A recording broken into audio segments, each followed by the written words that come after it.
Hola, buenas noches. Bueno, entonces vamos a ver hoy el tema fuerzas y potencias de corte en los distintos procesos eh, de mecanizado, en tres procesos de mecanizado básicamente, que van a ser en una operación de torneado, una operación de perforado y una de fresado.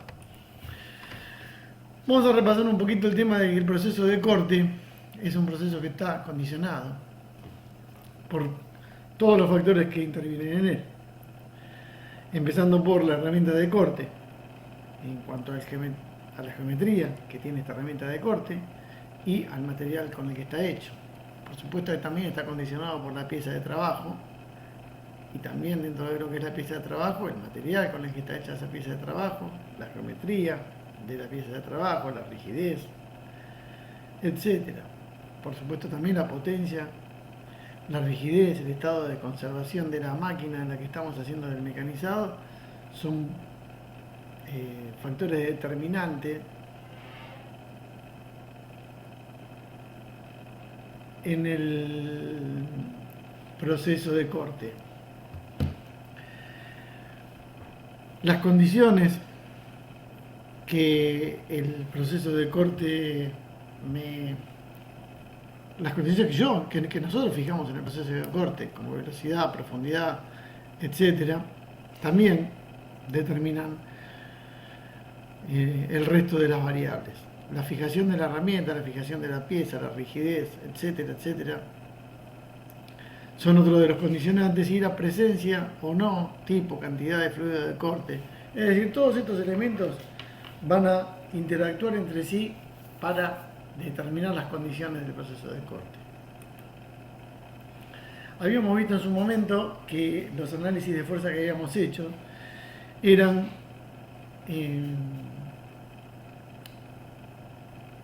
estaban referidos a una situación ideal de corte ortogonal y también en corte oblicuo, en el cual todas las fuerzas en los distintos planos en los que podemos descomponer una pieza eran iguales. Esto no se da en la realidad y por eso lo vamos a analizar un poquito más detenidamente más adelante. Habíamos visto también que los ángulos característicos que, que podemos encontrar en un proceso de corte son el ángulo de inclinación normal efectivo o el ángulo de ataque efectivo gamma, el ángulo de incidencia, que es el que se deja entre la pieza terminada y la herramienta, y el ángulo del filo, que sumado a este ángulo de incidencia anterior nos daba el ángulo de corte beta. Esto referido a lo que era el corte ortogonal que vimos antes. Es una simplificación teórica. Y justamente los valores de ángulo de desprendimiento, fundamentalmente, o ángulo del filo y ángulo de corte, son los que me determinan las condiciones de corte propiamente dichas. Habíamos dicho entonces que aparecía una fuerza de corte, Fc, igual al producto de la profundidad de corte a sub P por F por K sub S, donde Fc es la fuerza de corte, AP la profundidad de pasada, F el avance por vuelta o por diente en el caso del fresado, y K sub S la resistencia específica al corte de la operación. Resistencia específica que depende del material de la pieza que yo estoy mecanizando, pero también depende de la geometría del corte en cuanto hace a la profundidad de avance y al avance mismo, perdón, a la profundidad de pasada y al avance, y también a las condiciones geométricas de la herramienta o las características geométricas de la herramienta, como son los ángulos de ataque según el gráfico que vimos anteriormente, o el ángulo de posición, que es un factor nuevo que vamos a considerar a partir de ahora, que ya nos alejamos de lo que es la condición de corte ortogonal ideal que estábamos analizando. Es decir, este factor de K sub S no depende solo del material de la pieza que estoy mecanizando, sino también depende de la geometría del corte que estoy haciendo. Ahora bien, dijimos también que esta fuerza Fc es una fuerza dinámica, es decir, que está en movimiento, que realiza un trabajo, que como sabemos es una forma de energía, es decir, el trabajo es una forma de energía, y en el proceso de corte esta energía se transforma y se transforma en calor.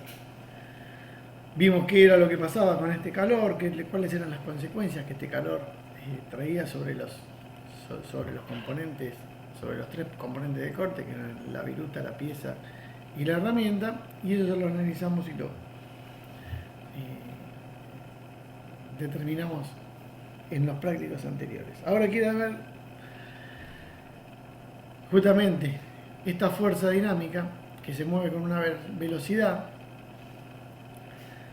Cuando una fuerza se mueve con una velocidad que llamamos velocidad de corte, me va a generar una potencia, cuyo valor es el producto de la fuerza de corte por la velocidad de corte. Esta potencia que yo voy a estar consumiendo en el proceso de corte la voy a tener que aportar a partir, por ejemplo, en una máquina de herramientas de un motor eléctrico, y es necesario entonces conocer el valor de esta potencia de corte para dimensionar el motor eléctrico con el que voy a mover la máquina. Por supuesto que esta fuerza de corte y esta velocidad de corte están aplicadas en el punto donde se produce el arranque de viruta, y entre medio de este punto y el punto de generación de la energía en la máquina, que es el motor, o de transformación de la energía de la máquina, que es el motor, hay una cadena cinemática que va a tener un cierto rendimiento mecánico, y ese rendimiento voy a tener que afectarlo a este cálculo de fuerza de potencia de corte para obtener la potencia instalada de la máquina. Vamos al caso del torneado.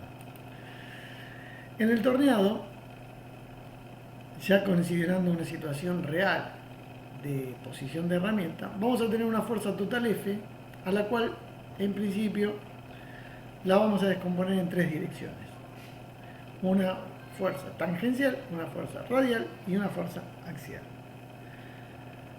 La fuerza tangencial es la que hacemos coincidir con la dirección de la velocidad de corte, por lo tanto va a tener el valor de la fuerza de corte. La fuerza de corte multiplicada por esa velocidad de corte me va a dar la potencia de corte. Luego voy a tener una fuerza axial que también tiene un movimiento y también es dinámica, tiene un movimiento de avance. En este caso es una operación de cilindrado, y ese cilindrado tiene un avance longitudinal que, si yo lo multiplico por la fuerza de avance, me va a dar la potencia de avance. La fuerza radial no tiene ningún tipo de movimiento, por lo tanto no produce trabajo y no consume energía. Este valor de la fuerza de corte, que en este caso es Ft, va a ser el valor de B por H por K sub S. O lo que es lo mismo, AP por F por K sub S. AP es la profundidad pasada, F es el avance por diente, o el avance por revolución, y en el gráfico de la izquierda podemos ver que la fuerza tangencial coincide con la dirección de la velocidad de corte y la fuerza de avance con la dirección de avance. La fuerza radial es radial, no tiene movimiento. Se puede decir en un principio que la relación entre estas tres fuerzas viene dada por esta expresión. Para cada valor de fuerza radial tenemos el doble de fuerza axial, y para cada valor de fuerza axial otro doble de fuerza de corte, es decir, 4 veces la fuerza radial. ¿Estos valores son así siempre? No. Esto es una primera aproximación. En el práctico creo que les pusimos que la fuerza axial está entre 1/3 y 1/6 de la fuerza de corte. Hago hincapié en esto porque en el apunte dice está esta expresión 4, 2 o 1. Esto es solo una aproximación. En principio yo lo que puedo determinar más o menos con certeza es la fuerza de corte. La fuerza axial después podemos decir que está entre 1/3 y 1/6 de esta. La fuerza radial puede ser la mitad de la anterior. Si queremos analizarlo con mayor detenimiento, tenemos estos gráficos que me pueden llegar a ayudar un poquito. En el primer gráfico de la izquierda y arriba tenemos graficada fuerza en función del ángulo del filo beta. El ángulo del filo beta es la suma del ángulo de incidencia más el ángulo del filo de la herramienta, más el ángulo de herramienta. Este es el ángulo total. Miren, acá beta está, en este gráfico beta es la suma del ángulo de incidencia más el ángulo que nosotros habíamos llamado ángulo de filo. Y gamma es el ángulo de ataque. Este es un ángulo de ataque positivo. Si gamma fuera 0, beta sería 90, es decir, estaríamos ya fuera de este gráfico, sería una herramienta con ángulo de ataque neutro. En este caso los gráficos son todos de herramienta de ataque ángulo positivo, ángulo de ataque de herramienta positivo. Cuanto más positivo es el ángulo de ataque, es decir, cuanto más chico es el ángulo beta, menor el valor de la fuerza. Entonces, en este caso me da un valor de fuerza en función del ángulo. Y me ven cómo varía la fuerza de rotación y la fuerza de avance en función de este ángulo de filo, o lo que es lo mismo, su complementario del ángulo de ataque. En este gráfico de la derecha, acá las fuerzas están expresadas en libras, porque está sacada de libros en inglés. En este caso de los dos superiores. Me dice cómo varía la relación entre las tres fuerzas en función del avance. Entonces, ven que en función del avance, este gráfico me indica que la fuerza de corte tiene una pendiente mucho mayor que la fuerza de avance en función del avance mismo. Por lo tanto, esa relación 4:2:1 la podemos considerar válida para este avance de 0,01 IPR, son pulgadas por revolución. En este caso es 0,01 pulgadas por revolución. Entonces, para el caso de 0,01 pulgadas de revolución, más o menos la velocidad, por ejemplo, por acá, a esta altura, puede estar en el doble la fuerza de corte que la fuerza de avance. Pero para una profundidad para un avance mayor, la relación se amplía. Lo mismo sucede con la fuerza de corte en función a la relación A sobre S, que es profundidad de pasada sobre avance. Y algo también particular es cómo evoluciona la fuerza de corte y la fuerza de avance en función de la velocidad de corte. Esto es una cosa que lo vimos poco, pero llegó en su momento a la teoría del mecanizado a altas velocidades. Y dice que a alta velocidad de corte el valor K sub S disminuye y por lo tanto las fuerzas también disminuyen.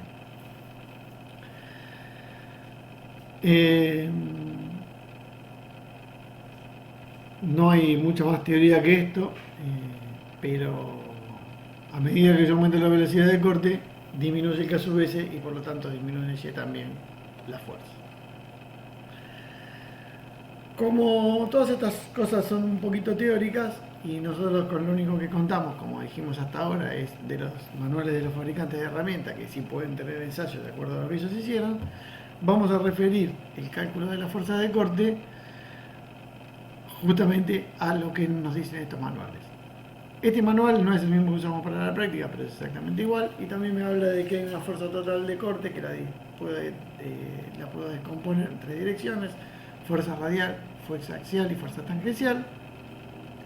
Y también me habla de que la fuerza tangencial, la axial y la radial están en una relación 4:2:1, pero ven que dice los valores de FA y FR quedan determinados sobre todo por el ángulo de posición y por otra variable que no habíamos hablado, que es el radio de la punta de la herramienta. El radio de la punta de la herramienta me modifica sustancialmente el valor de la fuerza. Entonces la fuerza tangencial es igual al producto de K sub S por A por S, en donde K sub S es la fuerza específica de corte. ¿Cómo lo va a plantear este manual? Que la mayoría de los manuales los plantean igual. Hay un lugar del manual, una página en la que me da el valor de K sub S para cada material de pieza de trabajo y una serie de valores, factores de corrección que modifican ese K sub S en función de todas estas variables que venimos viendo. En este caso están en Newton. Entonces, este valor de K sub S de que depende, por supuesto, del material, claramente, pero también de la geometría de la plaquita, del ángulo de posición de la herramienta, de la velocidad de avance seleccionada, podríamos agregarle también de la velocidad de rotación, pero ese factor de corrección no está considerado en estos manuales. ¿Cómo hacemos para determinar la fuerza de corte entonces? Si vamos a la parte derecha de la hoja, vemos que los datos de corte son velocidad de corte, S, que es el avance, en este caso pusieron S, no voy a ponerle F, 0,8 milímetros por revolución, y A, en profundidad de pasada, 8 milímetros. El material, acero de baja aleación. Fuerza específica de corte K sub S, 2100 Newton por milímetro cuadrado, que lo saca de la página 81 en función del material, nada más que del material, por ahora solo el material, es el K sub S sin corregir. Después me dice cuál es el código de la plaquita y cuál es el código del portaplaquita. Entonces, este código de portaplaquita ya me dice acá que tiene un ángulo de posición de 95 grados.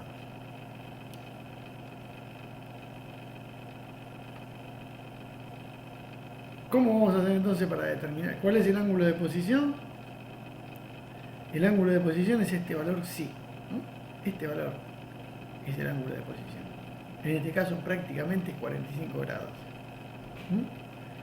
Si fuera 90 grados, la herramienta sería perpendicular al eje de la herramienta, de la pieza, perdón. Entonces, primero vamos a corregir el valor este de K sub S. ¿Cómo lo corregimos? En función, según este manual, de 3 factores. El factor de corrección en función del ángulo de posición, que puede tomar un valor de 1 cuando el ángulo es 90 grados, o cuando el ángulo es mayor que 90 grados, en ambos casos toma el valor de 1, o un valor menor para el caso de cada una de estas situaciones con ángulo de posición de 75, 72, 60, 45. Fíjense que para un caso de ángulo de posición de 45, el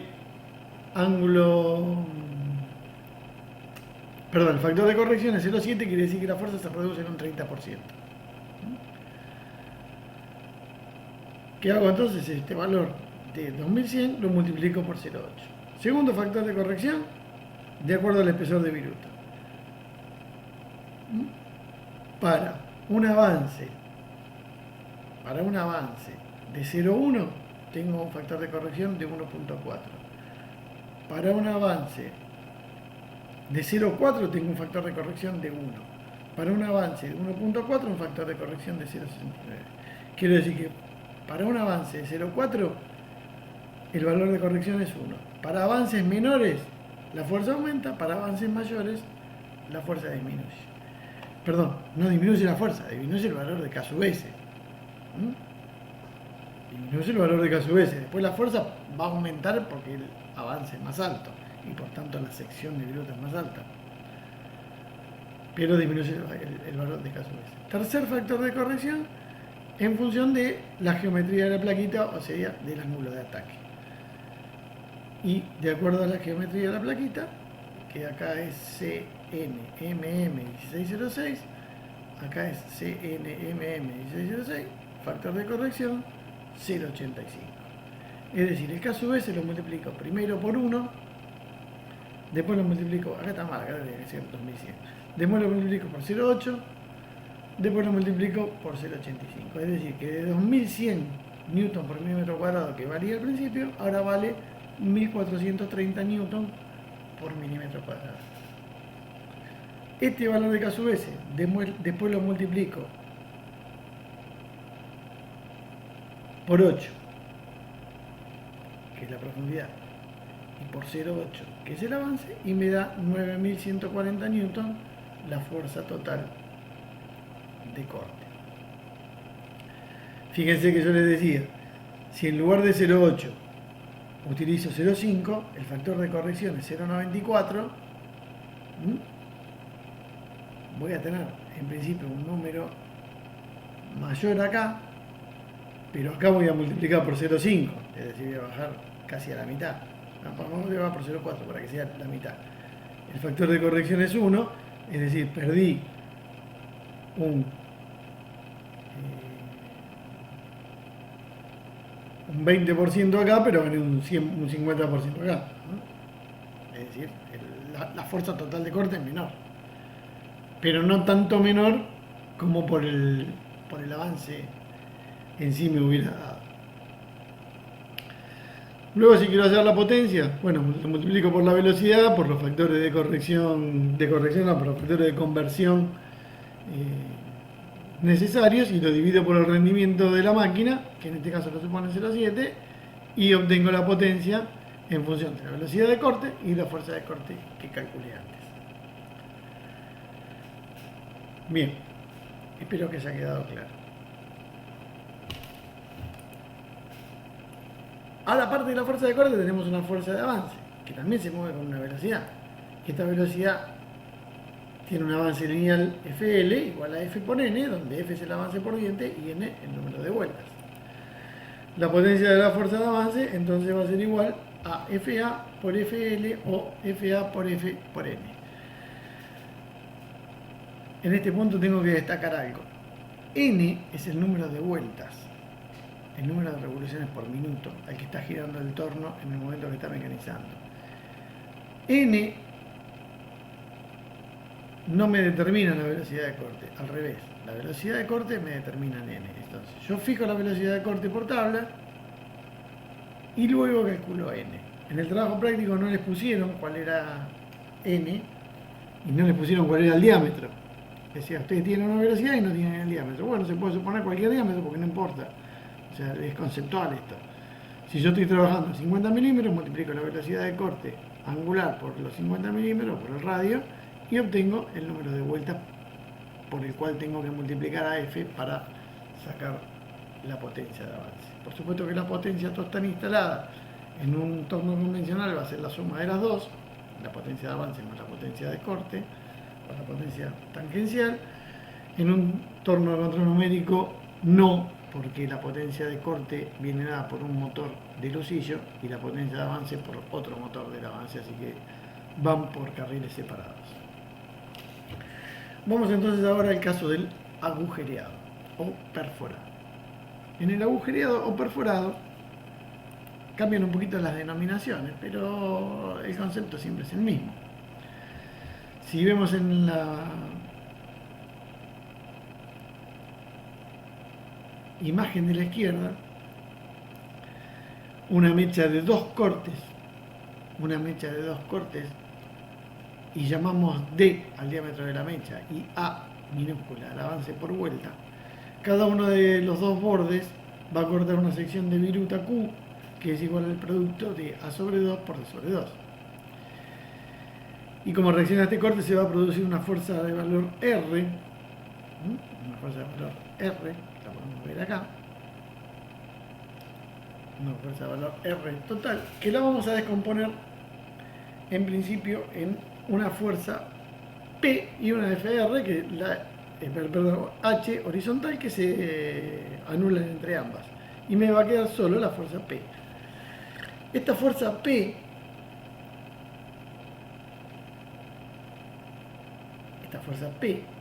es la fuerza de penetración y como van a poder ver en el apunte operando, si consideramos que el ángulo de la mecha es de 120 grados, el resultado va a ser que la fuerza P me va a dar 0,433 por D por A por K sub 2. ¿Qué es K sub 2? K sub 2 es la resistencia específica de corte para mechas estándar en una operación de perforado y la vamos a sacar de un gráfico, como vamos a ver más adelante, a continuación. Lo importante es considerar que ese 0,433 es porque consideraron en este caso que el ángulo es 120 grados, en realidad las mechas son de 118, hay poca diferencia igual. 0,433 es la mitad del coseno de 30, por eso ese valor. La deducción la tienen en el apunte. Lo importante es que el resultado del valor de P es ese factor angular de 0,433 por el diámetro de la mecha, por el avance por diente, perdón, por el avance por vuelta, multiplicado por K sub 2. Este K sub 2 es una resistencia específica de corte para el caso de perforado, para el caso de la penetración en el perforado, y la vamos a obtener de este gráfico, que es el único que disponemos, para mechas estándar, para mechas especiales fabricadas por un fabricante de mechas con inserto. Por supuesto hay que remitirse al manual. Para mechas estándar, el valor de K sub 2 que encontramos en los manuales, nos dicen, en los libros, perdón, nos dicen que en abscisas entramos con el avance, para cada curva de material tenemos un valor de K sub 2. Por ejemplo, entonces vamos a utilizar en este caso a 0 Siemens Martin, a 1045. ¿Sí? El avance en milímetro por vuelta es de 1, o sea, 1 milímetro por vuelta. Es un montón, 1 milímetro por vuelta, una locura. Tenemos que el K sub 2 vale 250 kilogramos por milímetro cuadrado. A esto lo multiplico por D, por A y por 0,433 y me da el valor de la fuerza de penetración P, la fuerza total de penetración P, que es la suma de cada una de las dos P sobre 2 que hay a cada lado de la mecha. En un modo similar, vamos a calcular el momento de rotación. El momento de rotación va a ser igual a 2 veces el valor de esta fuerza K, representada aquí, multiplicado por D sobre 4, que es el diámetro de la herramienta, porque estamos considerando una fuerza resultante K en la mitad de cada una de las secciones de corte. Este valor de K viene dado por la sección Q, la misma sección sombreada de antes, multiplicado por K sub 1. K sub 1 que es otra resistencia específica de corte, pero en este caso es la componente horizontal de la resistencia de corte, que si lo reemplazamos nos va a dar un resultado para el momento de corte radial de D cuadrado sobre 8 por A por K sub 1. De un modo similar, K sub 1 lo hallamos en un gráfico en el cual para cada material tenemos, para cada avance, un valor específico de K sub 1. Si entramos con 1 milímetro como antes y vamos a hacer los Siemens Martin, tenemos que en este caso el K sub 1 vale 500 y un poco más, 520 kilogramos por milímetro cuadrado. Es decir, el doble de lo que valía K sub 2.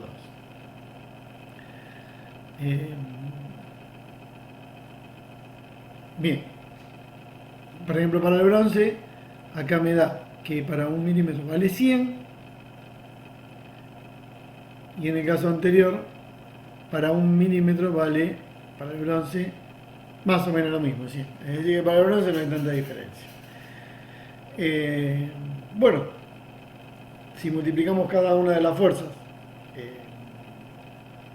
por la velocidad que le corresponde, es decir, si multiplicamos el valor del par de rotación por la velocidad angular, nos va a dar la potencia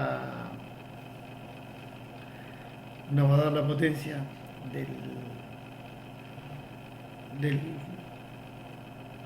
par de rotación, y si multiplicamos la fuerza de penetración por la velocidad de penetración, nos va a dar la potencia de la penetración. Después depende de que la máquina tenga motores independientes o no, si ambas potencias las tenemos que sumar o no para el dimensionado del motor, o para ver si nuestra máquina soporta esa potencia.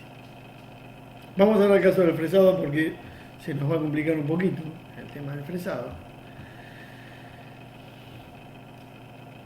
Ya que vamos a decir primero que, eh, si ustedes recuerdan, podíamos tener dos tipos de fresado, que era el fresado periférico o el fresado frontal. En este caso vamos a empezar por lo que es el fresado periférico. El fresado periférico a su vez puede ser fresado periférico horizontal o fresado periférico vertical. El comportamiento es exactamente el mismo en cualquiera de los dos casos, solamente hay algunos detalles que cambian. El análisis es el mismo. Justamente para el fresado periférico se presenta una cuestión que, si ustedes recuerdan cuando vimos control numérico, cuando yo bajaba y decía, bueno, ahora estoy haciendo contacto con la pieza, ahora tengo que decidir si voy para arriba, me estaba posicionando en un punto y dije, tengo que decidir si voy para arriba o voy para la derecha. Y ese ir para arriba o ir para la derecha viene explicado acá. Cuando yo voy a encarar un fresado periférico, tengo dos opciones: hacerlo en oposición o en concordancia. ¿Qué significa en oposición? En oposición se denomina en oposición cuando los sentidos de corte y de avance son opuestos. Por eso se llama oposición. Se ve claramente en el gráfico de la izquierda, en la figura de la izquierda, que el avance es de izquierda a derecha y la velocidad de corte va de derecha a izquierda. Esto es oposición. En este caso, de la derecha, o sea, avance en concordancia, el avance, en este dibujito, el avance va de derecha a izquierda y la velocidad de corte también va de derecha a izquierda. ¿Correcto? Acá está al revés.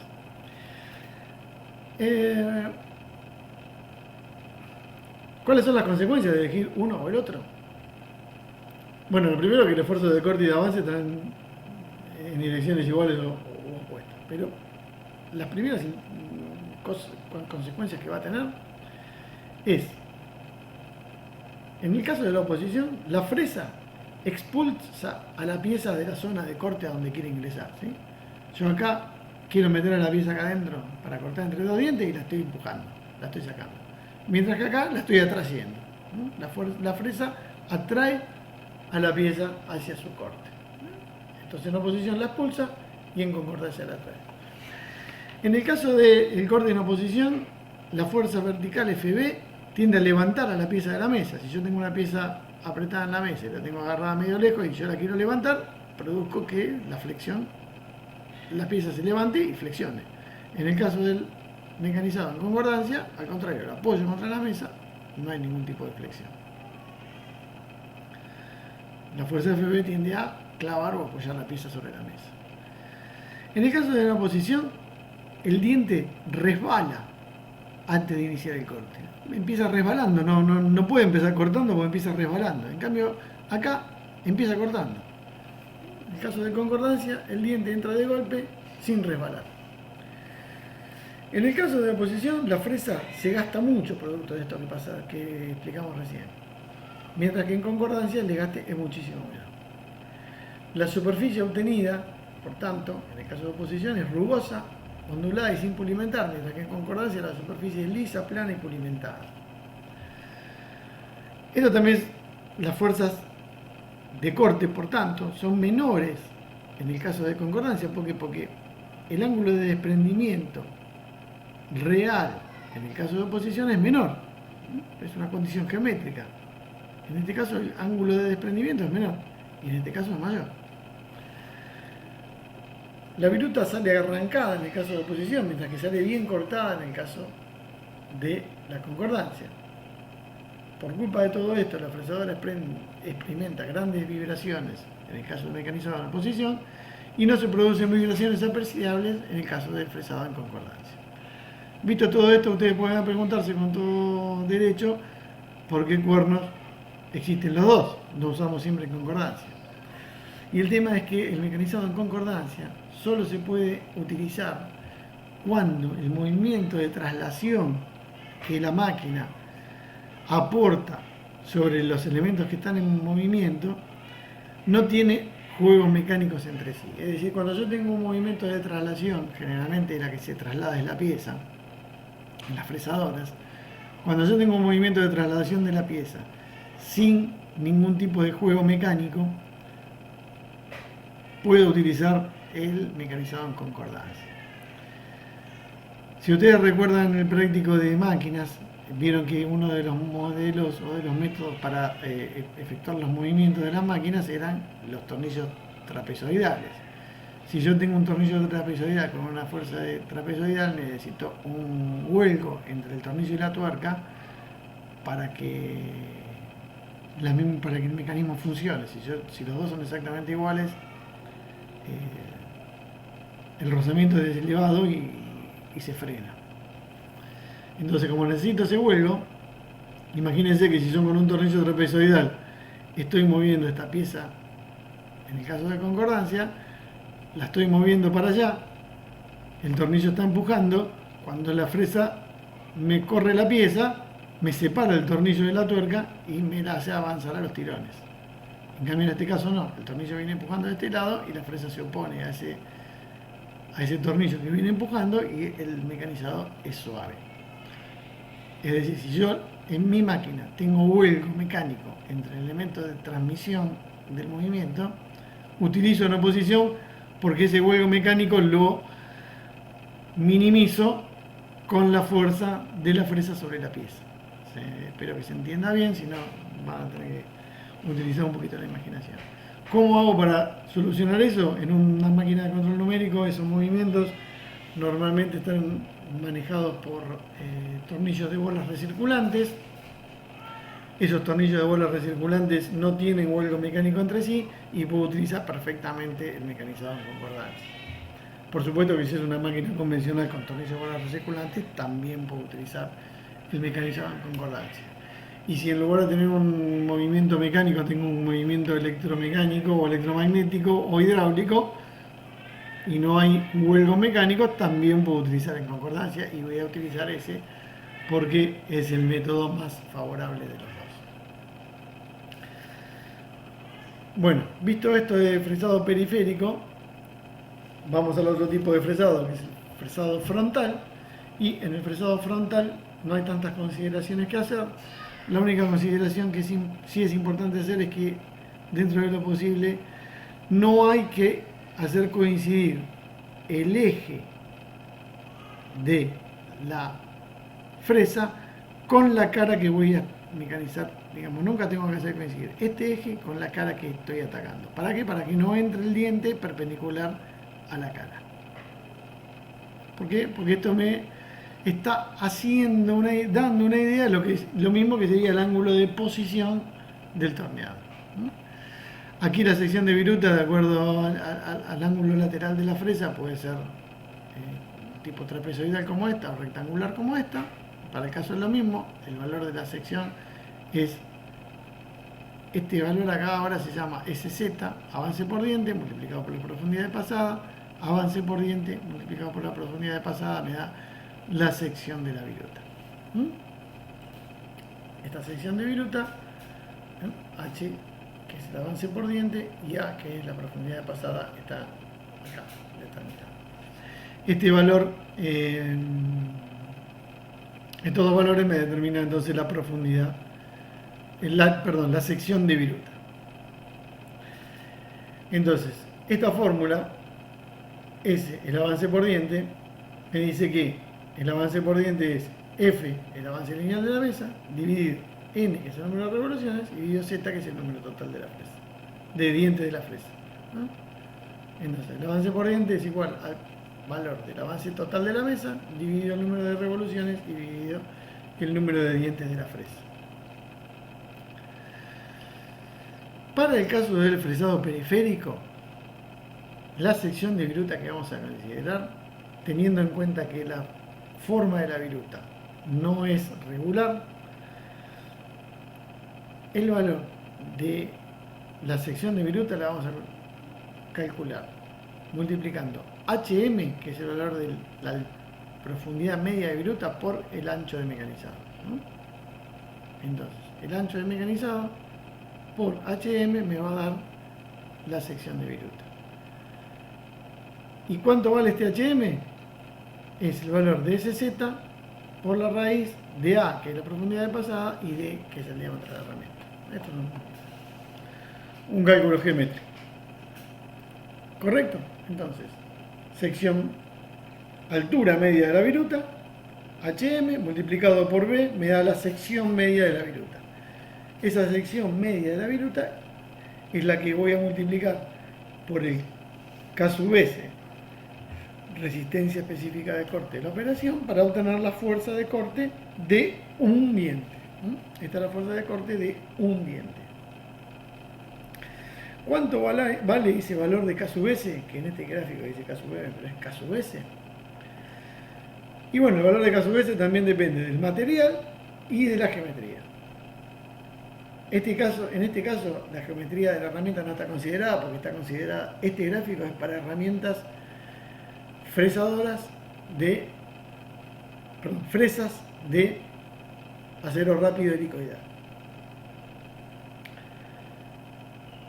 Perdón, helicoidal no, recto. Fresas rectas. El valor de HM lo calculamos antes, entonces entramos con HM y el material y sacamos el valor de K sub S.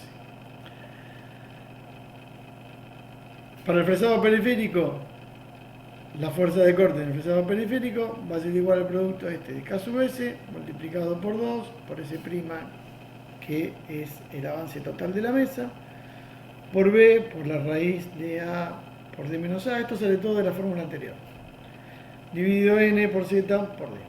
Y para el fresado frontal, S' por A sobre N por Z. Estos son los cálculos de las dos fuerzas en el caso del fresado periférico y del fresado frontal.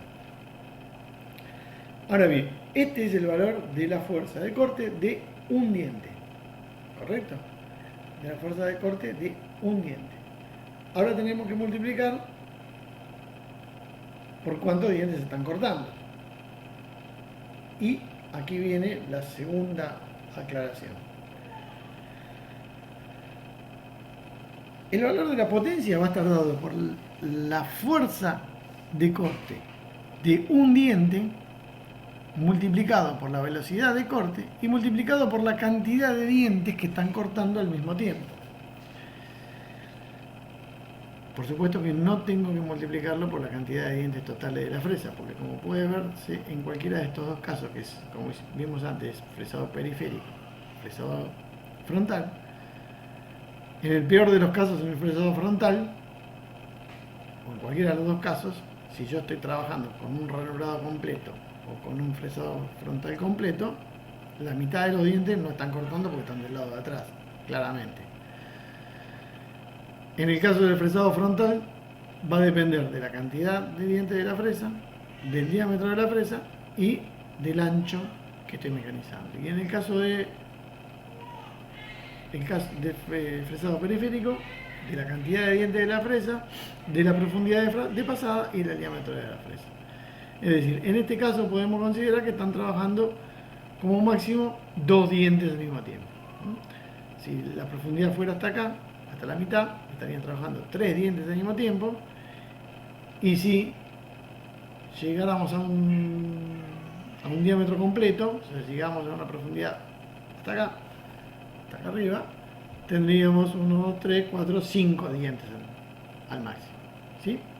Entonces, este Z' es la cantidad de dientes en contacto, que depende de cómo estoy trabajando, de cuántos dientes tiene la fresa y de cómo estoy trabajando en la relación profundidad y diámetro de la fresa. Potencia total es igual